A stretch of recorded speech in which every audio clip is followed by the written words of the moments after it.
하나님께서 주시는 말씀은 디모데전서 1장 12절에서 17절 말씀입니다. 나를 능하게 하신 그리스도 예수 우리 주께 내가 감사함은 나를 충성되이 여겨 내게 직분을 맡기심이니 내가 전에는 비방자요 박해자요 폭행자였으나 도리어 국류를 입은 것은 내가 믿지 아니할 때 알지 못하고 행하였음이라. 우리 주의 은혜가 그리스도 예수 안에 있는 믿음과 사랑과 함께 넘치도록 풍성하였도다. 미쁘다 모든 사람이 받을 만한 이 말이여 그리스도 예수께서 죄인을 구원하시려고 세상에 임하셨다 하였도다. 죄인 중에 내가 괴순이라. 그러나 내가 국류를 입을 까닭은 예수 그리스도께서 내게 먼저 일체 오래 참으심을 보이사 후에 주를 믿어 영생 얻는 자들에게 본이 되게 하려 하심이라. 영원하신 왕 곧 썩지 아니하고 보이지 아니하고 홀로 하나이신 하나님께 존귀와 영광이 영원 무궁하도록 있을지어다. 아멘. 이는 우리에게 주시는 하나님의 말씀입니다. 주님 감사합니다. 거룩하신 하나님, 은혜와 사랑에 감사드립니다. 우리를 예배 자리로 불러주시고 이 시간 하나님 말씀 가운데 모이게 해주시니 감사합니다. 우리가 예배의 자리에 머물러 있을 뿐만 아니라 우리의 영혼도 주의 말씀을 향합니다. 주님 말씀이 선포될 때 그 말씀이 우리의 심령에 깊이 각인되게 하여 주옵소서. 그 말씀 앞에서 우리가 믿음으로 결단하게 하여 주옵소서. 또 말씀대로 그렇게 살아가는 귀한 은혜가 더해지게 하여 주옵소서. 내 입술의 모든 말과 내 마음의 묵상이 오직 주님께 연락되기 원하오며 존귀하신 주 예수 그리스도의 이름으로 간절히 기도하옵나이다. 아멘. 복된 주일입니다. 하나님의 크신 은혜와 평강이 귀한 예배의 자리에 함께 하신 여러분과 여러분의 가정에 충만하게 더해지시기를 주의 이름으로 간절히 축원드립니다.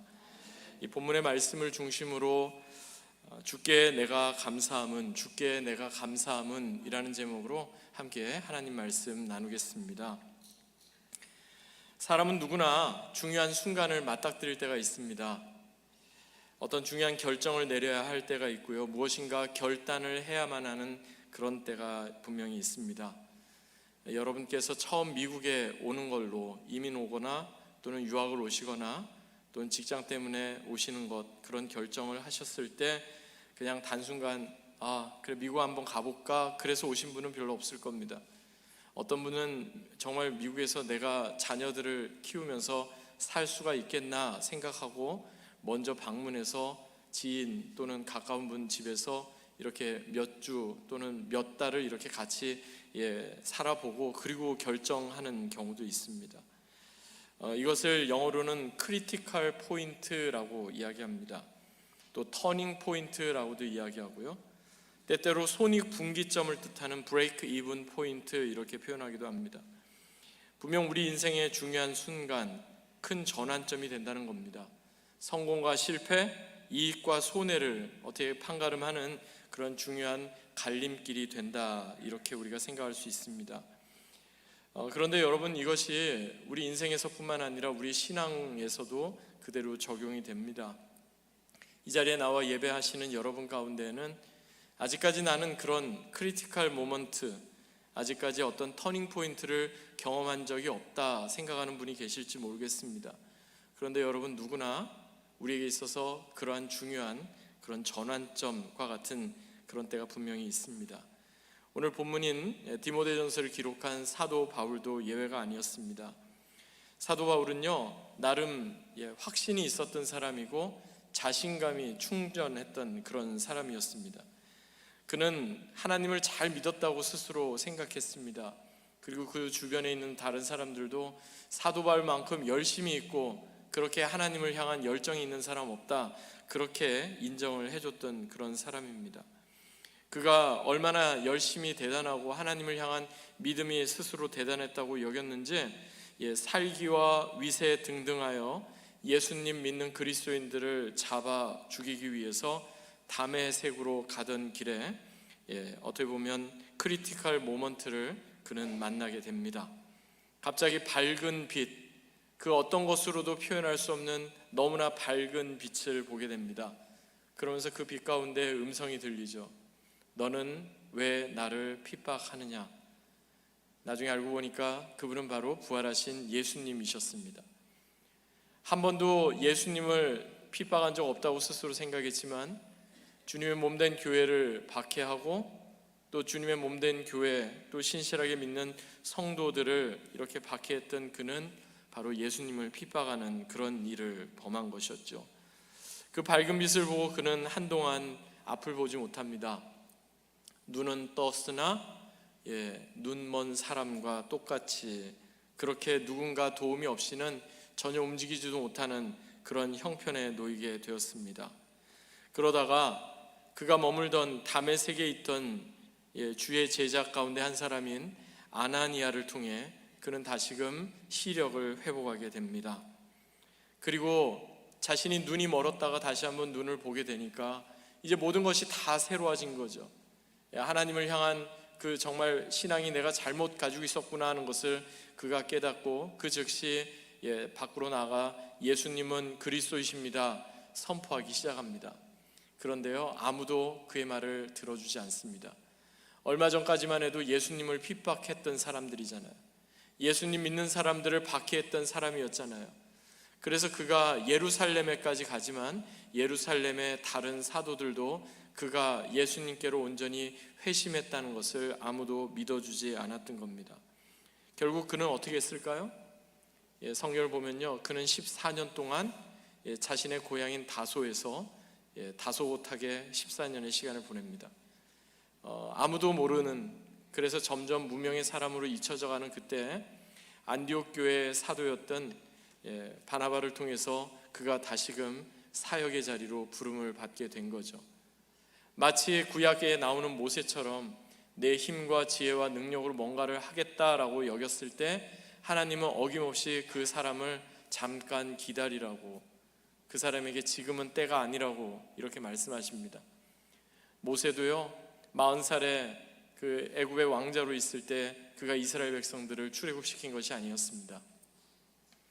그가 이제 나이가 많이 든 80의 노인이 되었을 때 하나님은 그를 부르셨습니다. 사도 바울도 가마리엘 문화에서 배우고 나름 소위 말해서 잘 나가는 그러한 때에 하나님께서는 그를 사도로, 복음 증거자로 이렇게 세워주신 게 아닙니다. 14년이라는 시간 동안 아라비아 광야에서 3년, 그리고 다소에서의 시간을 합쳐서 14년이라는 시간이 지난 후에 하나님은 비로소 그를 사도로 다시금 불러주셨던 것을 보게 됩니다. 그래서요, 사도 바울은 그 모든 시간을 지나면서 내가 사도로 부름받은 것은 나의 어떠함이 아니었구나 하는 것을 더 분명히 깨닫게 됩니다. 그리고 사도 바울은요, 정말 하나님께서 전적으로 나를 하나님의 은혜로 불러주셨다 하는 것을 그가 고백하게 되는 겁니다. 사도 바울이 앞을 보지 못하던 그때 하나님께서 아나니아에게 주셨던 말씀이 있어요. 아나니아가 그 사람은 교회를 잔해하고 주의 백성들을 핍박하는 사람인데 왜 제가 그 사람한테 가서, 청년 사울한테 가서 기도해 줘야 되고 그 사람에게 이렇게 하나님 말씀 전해야 됩니까? 라고 하니까 하나님께서 이렇게 말씀하세요. 가라, 이 사람은 내 이름을 이방인과 임금들과 이스라엘 자손들에게 전하기 위하여 택한 나의 그릇이라. 하나님께서 그를 택해 주셨다는 거예요. 내가 주를 위해서 뭔가 헌신하겠습니다 얘기하기 전에 하나님께서 이미 이방인과 임금들과 이스라엘 자손들에게 예수 그리스도의 복음을 전하기 위해서 택해 주셨다 말씀하고 있습니다. 한마디로 청년 사울, 즉 사도 바울은요, 어떤 극적인 회심 때문에 또는 자신의 어떤 신앙적인 결단 때문에 그가 사도가 될 수 있었던 게 아니에요. 먼저는 하나님께서 그가 하나님을 거부하고 교회를 핍박하고 끝까지 하나님과 무관한 삶을 살았던 그를 먼저 하나님께서 그를 택해 주셨어요. 죄악 가운데 있던 그를 끄집어내 주신 거예요. 그에게 강권적으로 하나님께서 은혜를 부어 주셨어요. 그래서 그가 사도가 될 수 있었어요. 여러분 앞에 서 있는 저도 마찬가지입니다. 제가 신앙이 그렇게 대단하고 신앙의 경륜이 대단해서 하나님 말씀 전하는 목회자로, 사역자로 이렇게 선 것이 아닙니다. 저는 부족해도 참 많이 부족한 사람입니다.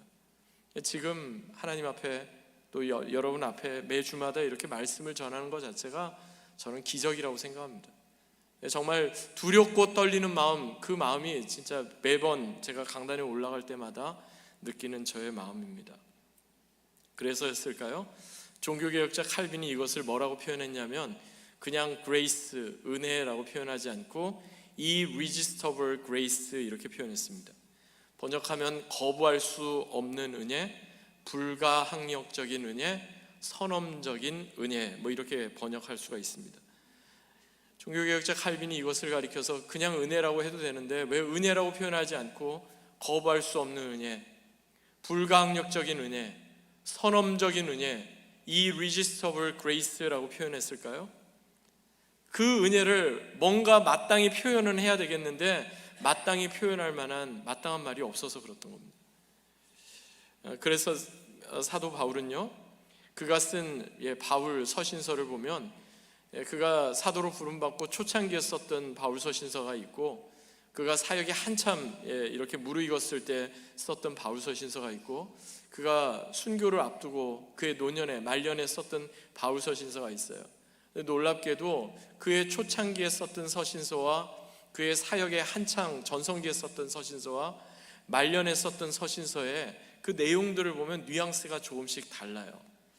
예를 들면 그의 초창기에 썼던 고린도전서 15장 8절 9절 말씀을 보니까 대략 55년경에 기록된 서신서인데요, 그가 자신을 이렇게 표현합니다. 맨 나중에 만삭되지 못하여 난 자 같은 내게도 보이셨느니라. 나는 사도 중에 가장 작은 자라. 나는 하나님의 교회를 박해하였으므로 사도라 칭함받기를 감당치 못할 자로라. 초창기에 자기가 감히 나를 사도라고 사람들이 부르니까 아닙니다. 나는 사도 중에서도 가장 작은 자입니다. 사도라고 부름받기에 정말 합당하지 않은 사람입니다. 그렇게 이야기를 해요. 한참의 시간이 지나서 그의 사역의 전성기였던 기원 후 62년경에 기록한 에베소서 같은 경우, 에베소서 3장 8절 보니까 이렇게 말씀해요. 모든 성도 중에 지극히 더 작은 나에게 이 은혜를 주신 것은 측량할 수 없는 그리스도의 풍성함을 이방인에게 전하게 하시고, 영원부터 만물을 창조하신 하나님 속에 감추어졌던 비밀의 경륜이 어떠한 것을 드러내게 하려 하십니다. 여기에선 감히 사도라는 말도 쓰지 않죠. 어떻게 표현합니까? 모든 성도 중에 지극히 작은 나에게. 그런데 한자가 더 붙어요. 모든 성도 중에 지극히 작은 자보다 더 작은 나에게. 사도 바울이 사역의 가장 전성기 때 자기 자신에 대해서 표현했던 거예요. 나는 작고 지극히 더 작은 사람입니다. 그러다가 그의 사역의 말년에 순교를 앞둔 시점에서 기록한 오늘 본문인 디모데전서에서는 어떻게 표현하고 있습니까? 15절 말씀 보시겠습니다. 우리 같이 한번 읽어보겠습니다. 시작. 미쁘다 모든 사람이 받을 만한 이 말이요, 그리스도 예수께서 죄인을 구원하시려고 세상에 임하셨다 하였도다. 죄인 중에 내가 괴순이라. 사도도 아니고 성도도 아니고 이제는 뭐래요? 죄인. 그런데 그냥 죄인도 아니에요. 죄인 중에 내가 괴순이라, 우두머리니라, 지금 그렇게 이야기하고 있어요. 여러분, 이것은 사도 바울이 너무나 겸손해져서 그가 이렇게 표현했던 말일까요? 사도 중에서 가장 작은 자, 뭐 그것도 겸손한 말인데, 성도 중에 지극히 작은 자보다 더 작은 자, 더 겸손한 말인데, 이제는 죄인 중에 괴수라고까지 이렇게 자신을 지칭한 이유가 무엇일까요? 세상에서는 이런 말이 있습니다. 과공비례. 무슨 말이냐면 겸손도 지나치면 예의가 아니다, 이런 뜻입니다. 아무리 겸손해도 너무 지나칠 정도로 그러면 그거 진짜 겸손해서 그런 거 아니다, 이렇게 이야기하는 거죠. 사도 바울이 지금 지나쳐도 너무 지나칠 정도로 이야기하잖아요. 죄인 중에 내가 괴수다, 우두머리다. 자신의 겸손을 더 드러내기 위해서 했던 말이 결코 아닙니다. 그것은요, 한마디로 하나님의 은혜를 경험하고 나서 그가 이렇게밖에 표현할 수 없었던 거예요. 하나님의 거부할 수 없는 은혜, 불강력적인 은혜, 선엄적인 은혜, 그 irresistible grace를 경험하고 나니까 내가 가장 작은 자면 어때? 작은 자보다 더 작은 자면 어때? 내가 죄인 중에 괴수면 어때? 그것은 더 이상 나에게 문제가 되지 않아. 그가 그렇게 고백하게 된 겁니다. 여러분, 이러한 하나님의 거부할 수 없는 불가항력적인 선엄적인 은혜를 고백했던 사도 바울, 오늘 본문에서 어떻게 지금 표현하고 있는지 한번 들어보시기 바랍니다. 13절 그리고 14절 보시기 바랍니다. 그 이유를 설명하고 있어요. 내가 왜 죄인 중에 괴수라고 이야기했는지 사도 바울이 이렇게 말씀합니다. 제가 봉독하겠습니다. 내가 전에는 비방자요 박해자요 폭행자였으나 도리어 긍휼을 입은 것은 내가 믿지 아니할 때 알지 못하고 행하였음이라. 우리 주의 은혜가 그리스도 예수 안에 있는 믿음과 사랑과 함께 넘치도록 풍성하였도다. 아멘. 하나님 믿는다고 했고 열심히 있다고 했는데 제대로 하나님 모르니까 그 열심히 다른 사람들을 함부로 향하는 칼이 되어버렸던 거예요. 다른 사람들에게 함부로 판단하고 정죄하고 또 함부로 다른 사람들에게 상처를 주는 그런 흉기가 되어버렸던 거예요. 그런데 그가 고백하죠. 자신은 비방자였대요. 박해자였대요. 폭행자였대요. 그런데 그런 자신에게 하나님의 긍휼, 하나님의 은혜가 왔대요. 그 긍휼을 잊게 되었대요. 그리고 나니까 그가 지금 어떻게 고백해요? 이제는 그 은혜 때문에 내가 죄인 중에 괴수다 해도 나는 문제가 되지 않습니다. 그렇게 고백을 하는 거예요. 지난 주일 설교 제가 나누면서 시작하면서 그 말씀 드렸죠. 사람은 바꿔 쓰는 게 아니다. 어떤 분들이 그러시더라고요. 목사님, 사람은 쉽게 변하지 않습니다. 그런데 또 변하는 사람도 가끔 있습니다. 사람은 쉽게 변하지 않아요. 그런데 변할 때 어떤 때 변하는가 보면 하나님의 은혜를 경험하면 변해요. 그 하나님의 은혜 때문에 사람은 달라질 수 있어요. 아직까지 나는 왜 이렇게 바꿔지지 않고 변화가 어렵냐? 하나님의 은혜가 나한테 임했는데 그 은혜에 아직까지 내가 반응하지 못하기 때문 아닌가 이렇게 생각이 됩니다. 하나님의 은혜가 임하게 되면 변화됩니다. 모든 것이 달라집니다. 그리고 이러한 은혜를 경험한 사람은 어떻게 고백하게 될까요? 은혜 없이는 살아갈 수 없습니다. 은혜 없이는 단 하루, 단 한순간도 내가 지탱할 수 없습니다. 이렇게 고백할 수밖에 없게 되는 겁니다. 오늘 본문에서 또 한 가지 우리가 특이한 점을 발견하게 되는데요. 14절을 보니까 그냥 은혜라고 이렇게 말씀하지 않아요. 그냥 주의 은혜가 풍성해졌다 말씀하지 않고 어떻게 말씀해요? 주의 은혜가 그리스도 예수 안에 있는 믿음과 사랑과 함께 넘치도록 풍성해졌다. 여러분, 이 말씀이 무슨 뜻일까요? 우리 그리스도인들에게 있어서 제일 중요한 것 중에 하나가 믿음이죠. 그리고 사랑입니다. 믿음도 필요하고 사랑도 필요하고 소망도 필요합니다. 왜냐하면 그것은 변하지 않고 영원히 함께 한다고 그랬어요. 이 땅에서뿐만 아니라 우리가 장차 주님 나라 임하였을 때 천국에서도 믿음도 소망도 사랑은 끝까지 지속된다고 그렇게 성경은 말씀합니다. 그런데 여러분, 우리의 믿음도 어떨 때 지속되는지 아세요? 은혜가 있어야 지속돼요. 우리의 믿음에도 하나님의 은혜가 있어야 하고, 우리의 사랑에도 하나님의 은혜가 있어야 하고, 우리의 소망에도 하나님의 은혜가 있어야 된다는 겁니다. 여러분, 우리의 믿음에 하나님의 은혜가 빠져버리면 어떻게 될까요? 믿음이 어느 순간 신념으로 바뀌어버립니다. 믿음은 좋은 것 같은데 곰곰이 따져보면 그 사람 믿음이 좋은 게 아니라 자기 신념이 강한 거예요. 우리의 사랑에 하나님의 은혜가 없으면 어떻게 될까요? 그 사랑 때문에 주변 사람들이 고통받습니다. 그 사랑 때문에 다른 사람들을 함부로 이렇게 하게 되는 겁니다. 왜곡된 사랑이 될 수밖에 없고요. 그것이 자칫 집착으로 바뀌어질 수밖에 없는 겁니다. 우리의 소망에도 은혜가 있어야 합니다. 소망에 은혜가 없으면 어떻게 될까요? 오래 기다릴 수 없습니다. 중도에 포기할 수밖에 없는 겁니다. 즉, 우리의 믿음에 하나님의 은혜가 더해질 때 제대로 된 믿음의 역사가 나타납니다. 우리의 소망에 하나님의 은혜가 더해질 때 제대로 된 사랑의 수고가 드러납니다. 우리의 소망에 하나님의 은혜가 더해질 때 제대로 된 소망의 인내가 드러나게 되는 겁니다. 데살로니가전서 1장 3절에 믿음의 역사, 사랑의 수고, 소망의 인내 이렇게 말씀했는데, 여러분, 믿음의 역사, 사랑의 수고, 소망의 인내는 바로 은혜가 있을 때 가능해지는 겁니다.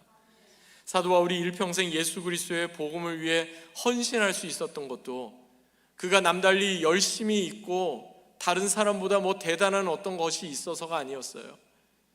그에게 믿음이 있었고, 그에게 사랑이 있었고, 그에게 소망이 있었는데, 그 믿음이 그저 역사하는 믿음이 아니라 은혜가 더해진 믿음, 은혜가 더해진 사랑, 은혜가 더해진 소망이 있었기에 가능했던 것입니다.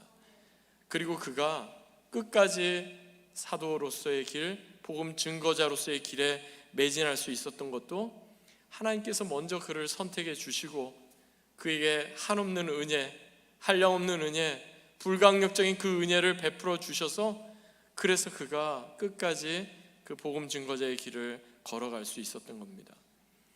이 땅에서의 삶이 이제 얼마 남지 않았던 사도 바울, 자신의 신앙과 삶을 지금 되돌아보면서 다른 게 아니라 자신의 동역자이자 영적인 아들, 그리고 사역의 후계자와 같았던 디모데에게 다른 것을 이야기하지 않아요. 감사하다고 이야기합니다. 무엇이 감사하다고 이야기합니까? 하나님께서 나를 사용해 주신 것이 감사하다고 이야기합니다.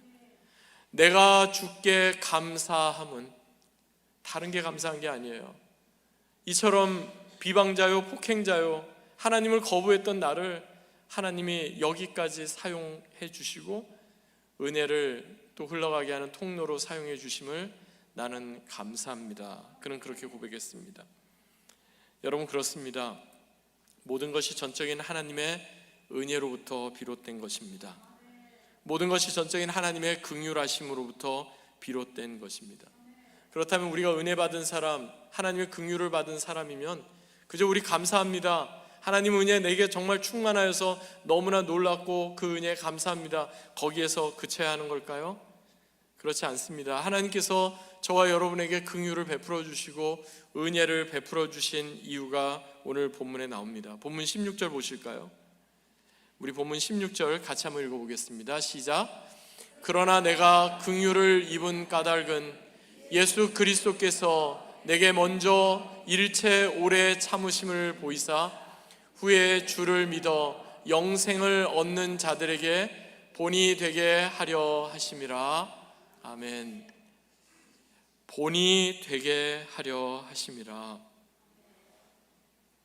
우리 때문에 또 다른 사람이 예수님을 경험하고 우리 때문에 또 다른 사람들이 하나님 앞으로 나올 수 있는 이정표와 같은 모델이 되도록, 본이 되도록 하나님께서 우리에게 한없는 은혜를 부어 주셨다는 겁니다. 여러분, 한 사람을 통해 하나님을 알고 또 하나님께 돌아온다는 게 이만큼 중요하고 귀한 겁니다. 주중에 어느 교우님 이야기를 나눴는데 신앙생활을 이제 시작하신 지 얼마 안 되신 분이에요. 근데 저한테 아주 기본적인 질문을 하세요. 하나님 정말 살아 계십니까? 하나님 정말 있습니까? 당연히 목사인 제가 하나님 정말 살아 계십니다, 하나님 정말 있습니다, 이렇게 말씀드렸어요. 근데 여러분, 우리가 하나님이 살아 계시고 지금도 하나님이 우리와 함께 하신다는 것을 어떻게 우리가 알 수 있을까요? 먼저 하나님을 믿은 사람들을 통해 알게 되는 겁니다. 먼저 하나님을 믿은 우리의 부모, 우리의 형제, 우리의 배우자, 우리의 이웃을 통해 알게 되는 겁니다. 그래서 먼저 하나님을 믿게 된 우리의 역할과 책임이 중요합니다. 왜냐하면 우리를 통해 아직 하나님을 모르는 사람이 하나님을 알게 될 수도 있지만 동시에 우리 때문에 하나님을 믿으려고 하는 사람이 크게 시험을 받고 믿음에서부터 멀어질 수도 있는 것입니다. 이런 말이 있습니다. 위대한 목수는 자신의 제자들에게 나무 깎는 요령이나 기술을 가르쳐 주지 않습니다. 이보다는 먼저 자신이 어떻게 나무를 대하는지를 보여줄 뿐입니다. 위대한 목수는요, 그냥 나무 깎는 기술 가르쳐 주는 사람이 아니래요. 자기가 대하는 그 나무, 얼마나 소중하게 대하는지를 그거를 먼저 제자들한테 보여준대요. 그냥 나무에 이런 저기 재료니까, 뭐 생명이 없으니까 아무데나 이렇게 구석에다 처박아 놓고 그러지 않는다는 거예요. 위대한 목수는 자기가 정말 자기의 심혈을 들여서 만들 그 나무 밑둥, 그런 걸 얼마나 자기가 소중하게 대하고 있는지를 제자들한테 보여준대요. 저는 말을 좀 바꿔봤습니다. 위대한 그리스도인은 어떻게 복음이 뭡니까 하는 것을 가르쳐주는 사람이 아니라 복음이신 예수님이 어떤 분이신지, 그분을 어떻게 대해야 하는지를 보여주는 사람입니다. 우리가 하나님의 말씀을 대하는 태도를 보면, 예수 그리스도의 복음을 대하는 태도를 보면 그 사람의 신앙이 어떠한지를 분명히 알게 되는 겁니다. 그래서 우리도 누군가에게 신앙의 본보기가 되고 삶의 이정표가 된다면 그를 통해 또 다른 사람에게 복음의 능력이 드러나게 될 것입니다. 우리를 통해, 그리고 우리가 다른 사람들을 대하는 모습을 통해 주변에 아직까지 예수님을 믿지 않는 사람들이 예수님을 떠올리게 된다면, 우리가 또 다른 사람에게 건네는 말을 들으면서 사람들이 예수님의 말씀을 떠올리게 된다면, 여러분, 이것이 바로 신앙의 본이 되는 사람의 모습이 아니겠습니까? 사랑하는 여러분, 우리가 하나님을 믿고 예수님 복음 안에서 우리가 살아가도 문제는 그냥 그대로 있는 것 같아요. 다른 사람들이 겪는 어려움 똑같이 겪는 것 같고요. 뭐 왜 내 마음 가운데는 이렇게 염려와 불안이 끊이지 않느냐, 이렇게 생각될 때도 분명히 있어요. 그런데 여러분, 예수 믿는 우리에게도 때로는 고난도 있고 문제도 있고 실패도 있고 낙심될 때도 있고 좌절되는 일도 얼마든지 있지만, 그럼에도 불구하고 우리가 주저앉지 않는 이유가 있습니다. 그럼에도 불구하고 우리의 마음이 단번에 무너지지 않는 이유가 있습니다. 그것은 우리를 지금도 오랫동안 참아주시고 끝까지 우리를 사랑하시는 예수님 때문입니다. 또한 우리로 하여금 이 모든 것을 능히 이기게 하시는 하나님의 불가항력적인 은혜, 이 irresistible grace가 있기 때문입니다. 이것을 경험했던 사도 바울이 로마서 8장에 어떻게 고백하는지 아세요? 로마서 8장 37절을 보니까, 그러나 이 모든 일에 우리를 사랑하시는 이로 말미암아 우리가 넉넉히 이기느니라. 할렐루야. 여러분, 우리가 넉넉히 이길 수 있는 것은요, 하나님 은혜 때문입니다. 하나님 사랑 때문입니다. 이러한 하나님께 더욱 감사를 올려드리시기 바랍니다. 또한 우리가 은혜를 입고 긍휼을 입은 것은 또 다른 사람에게 그리스도의 본이 되게 하심을 늘 기억하시기 바랍니다. 말씀을 맺겠습니다. 여러분, 잘 아시는 말씀 가운데 심지어는 신앙생활을 처음 시작하셨던 분들도 아주 좋아하는 말씀이 있습니다. 마태복음 11장 28절 이하의 말씀입니다. 이런 말씀이죠. 수고하고 무거운 짐진 자들아, 다 내게로 오라. 내가 너희를 쉬게 하리라. 나는 마음이 온유하고 겸손하니 나의 멍에를 메고 내게 배우라. 그리하면 너희 마음이 쉼을 얻으리니 이는 내 멍에는 쉽고 내 짐은 가벼움이라. 우리는 크고 작은 짐을 다 지고 있습니다. 이민자로 살면서, 유학생으로 살면서, 주재원으로 살면서 우리는 참 크고 작은 수고가 우리 가운데 늘 있습니다. 그런 우리를 향해 예수님 말씀하십니다. 다 내게로 오라. 그런데 거기에서 그치지 않습니다. 예수님 또 말씀하신 게 있습니다. 내게 배우라. 무엇을 배우라는 걸까요? 내 마음이 온유하고 겸손하니 내게 배우라. 예수님께서 말씀하시는 온유는요, 많은 성경학자들은 그렇게 이야기합니다. 능력에 관한 것이다. 그리고 겸손은요, 지위에 관한 것이다. 그렇게 해석을 합니다. 즉, 예수님의 온유함은 다른 사람보다 나는 능력 있어, 그래서 이렇게 막 앞서가는 그런 거 아니다 하는 겁니다. 예수님의 겸손함은요, 다른 사람 위에 군림하려는 것, 컨트롤하려는 것, 그거 아니다 하는 겁니다. 여러분, 우리의 삶에도 마찬가지죠. 어떤 때 갈등이 생기고 어떤 때 문제와 어려움이 시작됩니까? 다른 사람 생각하지 않고 무시하고 내 생각과 내 말만 앞세우려고 할 때, 혹여라도 다른 사람 위에 혼자 군림하여서 내 뜻대로 모든 것 이렇게 이루려고 할 때 거기에서부터 모든 문제와 갈등 시작되는 거 아닙니까? 그래서 예수님은요, 어떤 특별한 사역, 어떤 대단한 영향력 말씀하시기 전에 먼저 말씀하신 게 이겁니다. 내게로 오라. 나의 온유함과 겸손함을 먼저 배우라 라고 말입니다. 아마도 사도 바울은 사도로 사역을 하면서 그 예수님의 온유함과 겸손함을 정말 제대로 배웠던 것 같습니다. 그래서 그가 작은 자 중에 더 작은 자도 아니라 그가 나는 죄인 중에 괴순이라 라고까지 고백할 수밖에 없었던 겁니다.